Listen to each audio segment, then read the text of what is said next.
Hello students, आज हम tenth mathematics की ट्रिगोनोमेट्री 8.2 के इंट्रोडक्शन का सेकंड पार्ट, जिसमें कि हम त्रिकोणमितीय ट्रिग्नोमेट्रिक टेबल को बहुत ही आसान तरीके से बनाना सीखेंगे।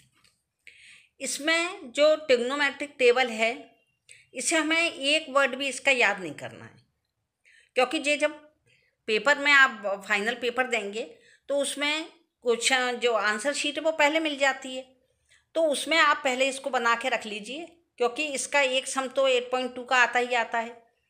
तो इसमें से देख करके आप उसमें केवल आपको वैल्यू भरनी है, इसलिए ये आज हम आपको बनाना सिखा रहे हैं। सबसे पहले क्या है, एंगल है जी 0, 30, 45, 60 और 90। इसमें हमें कुछ भी केवल ये लिखना है कि हमें किसकी वैल्यू मालूम करनी है। मालूम उन्होंने दे दिया cos square plus sine theta equal to 10 या जो भी दे रहे हैं वो, तो उसमें हमें केवल उसकी वैल्यू पुट करके रखनी है और उससे सॉल्व करना है। तो सबसे पहले हम क्या करेंगे, यहाँ पे जो गिनती होती है, काउंटिंग होती है, वो लिख लेंगे 0, 1, 2, 3 और 4। अब इनमें सब में हमें 4 का डिवाइड करना है।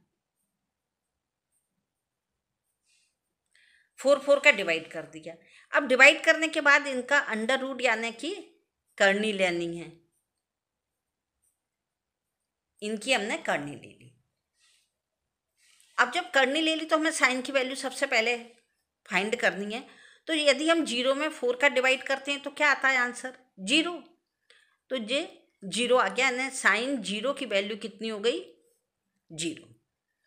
अब ये 1/4 क्या है कि यदि 1 का रूट किया जाए तो 1 ही आते हैं, लेकिन यदि 4 का रूट किया जाए तो 2 2 जब 4 होते हैं, यानी कि ये 2 आ गए।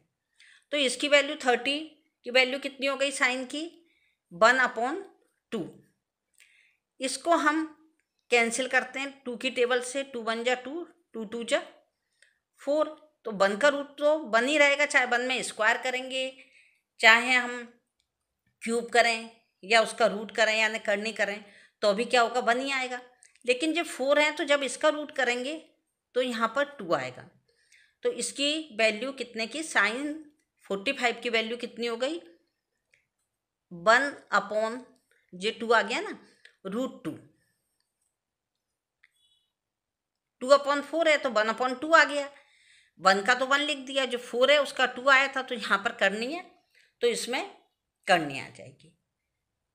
अब साइन जी कितना है 3 में यदि हम करते हैं तो जे रूट का तो रूट ही रहेगा,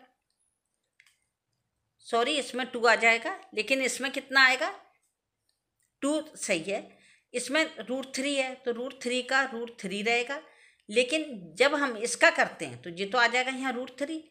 √4 का यदि हम करते हैं, क्या रूट है तो उसकी फुल नंबर कितने हो जाएगा 2। ये आ गया, इसकी 60 की वैल्यू कितनी आ गई √3/2। अब 4 में 4 का डिवाइड कर दिया तो 1 आया। अब इसमें चाहे रूट हो या स्क्वायर हो, 1 का 1 ही आएगा। ये इसका आ गया 1। अब इसके बाद हमें कॉस की वैल्यू फाइंड करनी है। इसमें आपको कुछ भी याद नहीं करना है, कॉस की वैल्यू फाइंड करनी है तो इसको अपन रिवर्स कर लेंगे। जो 1 लिखा है 90 डिग्री पे वो यहाँ आ जाएगा 1।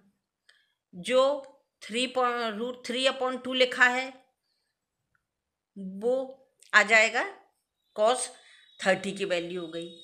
इसकी वैल्यू एज इट इज ही रहेगी। फिर इसकी वैल्यू यहाँ पर आ जाएगी तो 1/2 हो गई, और ये 0 है इसकी वैल्यू यहाँ आ जाएगी तो ये 0 हो गई। यानी हमने क्या किया, इसको यहाँ इसकी वैल्यू ली, फिर इसकी वैल्यू यहाँ ली, इसकी यहाँ पर, और इस तरह से हमने क्रॉस करके इसकी वैल्यू कर ली। अब 10 की वैल्यू क्या होती है, 10 की वैल्यू हम कैसे रखेंगे, साइन की और कॉस की तो हमें मिल गई। इससे हमने आपको जो फर्स्ट पार्ट है हमारा ट्रिग्नोमेट्री का, इसी वाले इंट्रोडक्शन में हमने 8.2 के इंट्रोडक्शन में हमने आपको 10 की वैल्यू बताई थी, और ख़ासकर हमें इस 10 की वैल्यू बताने के कारण ही आपको वह जो हमने समझाए थे कि इसके रिलेशन बिटवीन ट्रिग्नोमेट्रिकल रेशो यानी कि त्रिकोणमितीय अनुपात के संबंध, ये हमने इससे प्रीवियस जो वीडियो है उसमें आपको पूरी तरह समझा दिया है। यदि आप वह देखना चाहें तो आई बटन में देख सकते हैं। अब टेन की वैल्यू क्या होती है, हमने आपको उसमें समझाया था टेन थीटा इजिकल टू क्या होता है, sine theta upon cos theta. इसका मतलब क्या हुआ कि हमें टेन की वैल्यू निकालनी है तो हमें साइन थीटा में कोस थीटा का डिवाइड करना है। अब हम साइन थीटा में कोस थीटा का डिवाइड कैसे करेंगे, तो सबसे पहले क्या है, जो साइन थीटा है जो कोस थीटा है, जीरो। यदि हमें किसकी जीरो की वैल्यू लेनी है तो हमने जीरो में वन का डिवाइड किया। जब हमने जीरो में वन का डिवाइड किया तो क्या आया, जीरो ही आया, तो हमने यहाँ पे लिख दिया जीरो। अब फिर हमने sine theta upon cos theta है, इसमें जब हमें किसका वैल्यू निकालनी है, 30 की, तो 30 की वैल्यू निकालने के लिए हम क्या करेंगे, हमारा जो साइन 30 है वो कितना है, 1/2, डिवाइड करना है तो हमने यहाँ पे लिख दिया डिवाइडेड बाय कॉस की वैल्यू क्या है, √3/2। और जब हम इसको सॉल्व करेंगे तब क्या करते हैं, यहाँ डिवाइड है तो यहाँ मल्टीप्लाई का साइन आ जाता है, और ये संख्या जो है, जो नंबर है, ये रेसिप्रोकल हो जाता है, मतलब पलट जाता है। 2 से 2 कैंसिल हो गए, क्या आ गया, 1/√3। तो जो 1030 है इसकी वैल्यू कितनी आ गई, 1/√3। अब हमें किसकी वैल्यू फाइंड करनी है, अब इसके बाद हम वैल्यू फाइंड करेंगे 1045 की। 45 की वैल्यू में हम फिर क्या करेंगे, 1045 की वैल्यू क्या है, वही साइन अपॉन कॉस।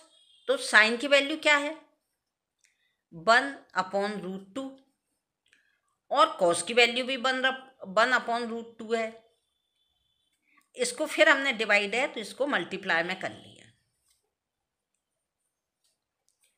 इससे जो कैंसिल हो गया, 1 आ गया, इसकी जगह पे हमने लिख दिया 1। इसके बाद हम किसकी वैल्यू फाइंड करेंगे, 60 की। तो जब हम 60 की वैल्यू फाइंड करेंगे तो इसमें क्या करेंगे हम, जो 60 की में साइन की वैल्यू जो है कॉस की यह है, तो साइन की वैल्यू लिखी हमने 3√3/2 डिवाइडेड बाय कॉस की वैल्यू 1/2। इसका जब हमने किया डिवाइड से मल्टीप्लाई में आ गया तो जो 2/1 हो गया, इससे जो कैंसिल हो गया, क्या आया, साइन 60 की वैल्यू क्या आ गई, √3, जे इसकी वैल्यू आ गई √3। अब हमें इसके बाद में क्या करना है, 90 की वैल्यू लेनी है।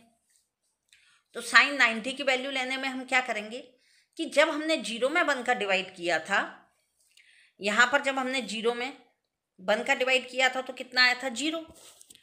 लेकिन 1 में 0 का डिवाइड नहीं जा सकता। जब 1 में 0 का डिवाइड नहीं जा सकता तो ये क्या हो जाता है, इन्फिनेटली, यानी कि नॉट डिफाइंड, यानी कि यह परिभाषित नहीं है। तो हिंदी मीडियम वाले तो इसमें लिख लेना अपरिभाषित, और इंग्लिश मीडियम वाले इसका शॉर्ट फॉर्म लिख लेना नॉट डिफाइंड, अपरिभाषित।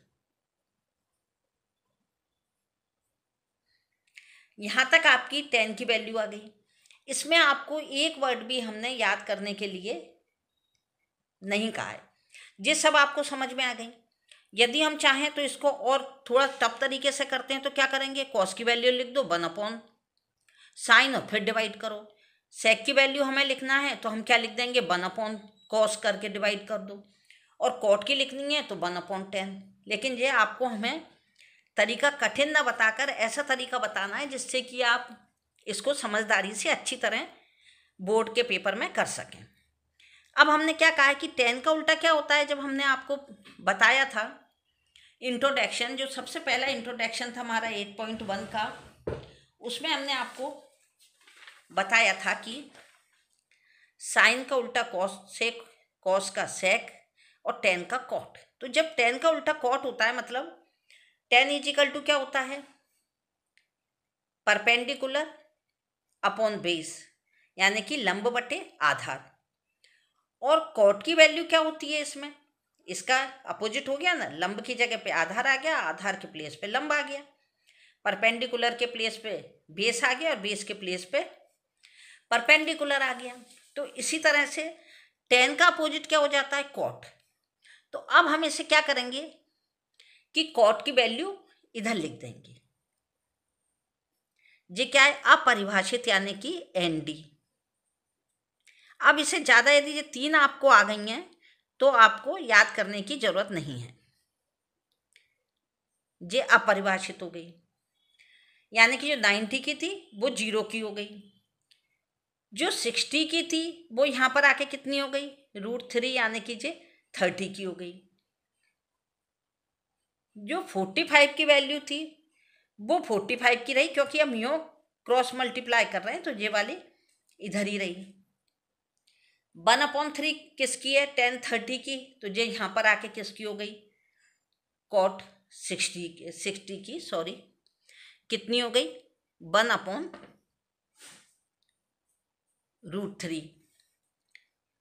और जो 90 की थी जिसमें 0 थी, किसकी 0 की वैल्यू कितनी थी, 0, तो वो हो गई 90 की। अब कोसेक की वैल्यू लेनी है हमें कहाँ तक की वैल्यू आ गई। अब कोसेक की वैल्यू के लिए क्या करेंगे हम कि सबसे पहले इसी तरह से कोसेक की वैल्यू भी हमने आपको जब इसमें बताया था, जो कल हमने आपको वीडियो 22 जून की वीडियो में हमने आपको 8.2 के में बताया था कि कोसेक इजिकल टू क्या होता है, 1/sin।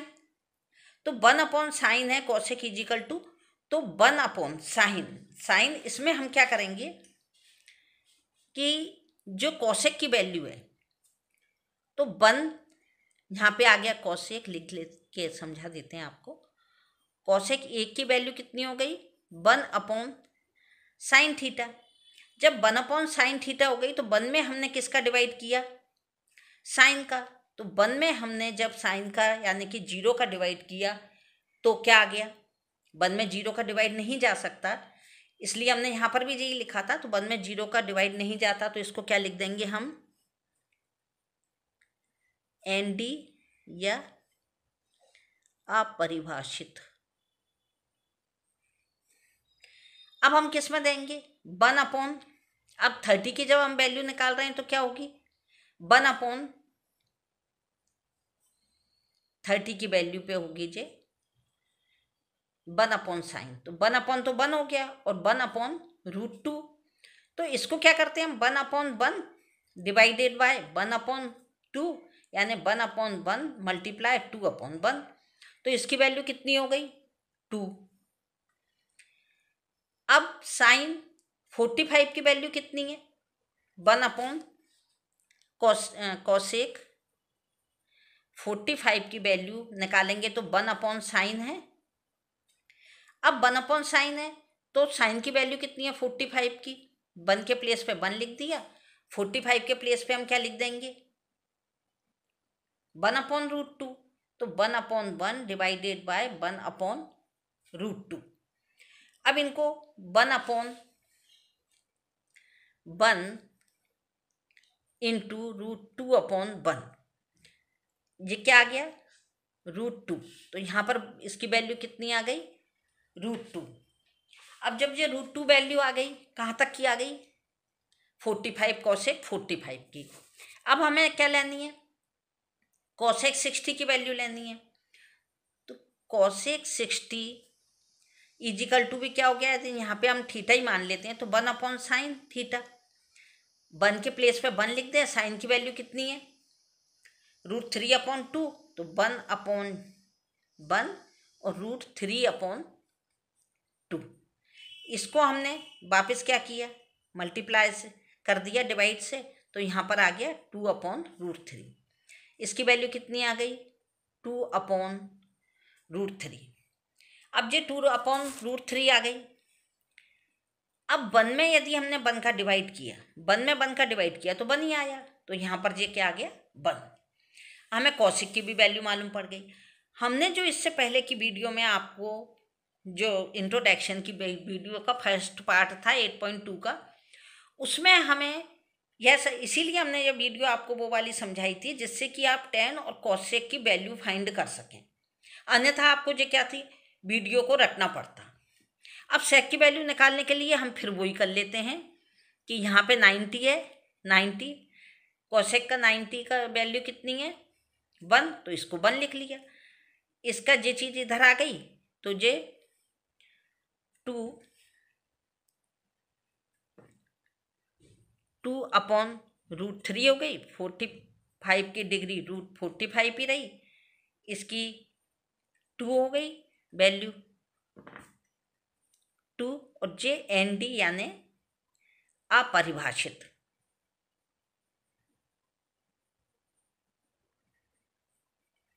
यह आज टेबल बनाना आपने सीख ली होगी। इसको आप जैसे ही बोर्ड पेपर में बैठे पेपर देने के लिए, तो आंसर शीट मिलते ही इसको एक पीछे के पेज पर पूरी टेबल बना लीजिए, क्योंकि इसमें से कुछ फिलअप भी आ सकते हैं, मैचिंग में भी 1-2 नंबर का आता है, और 3 मार्क्स का तो 1 नंबर अवश्य आएगा ही। तो यदि आपने इसको सीख लिया तो ये 5 मार्क्स के आपके नंबर कहीं नहीं गए। इसलिए अपने को क्या है कि पेपर में एक एक नंबर को इकट्ठा करना है जिससे कि हम 100 आउट ऑफ 100 ला सकें। इस टेबल को आप देख लीजिए, और इससे पहले जो फर्स्ट पार्ट किया है उसको आप आई बटन में यदि चाहें तो देख सकते हैं। और यदि आपको मेरी वीडियो पसंद आ रही हो तो आप इसे सब्सक्राइब कीजिए, जिससे कि मेरी आगे आने वाली भी सभी वीडियोज आपको टाइम टू टाइम मिलती रहें। Thank you.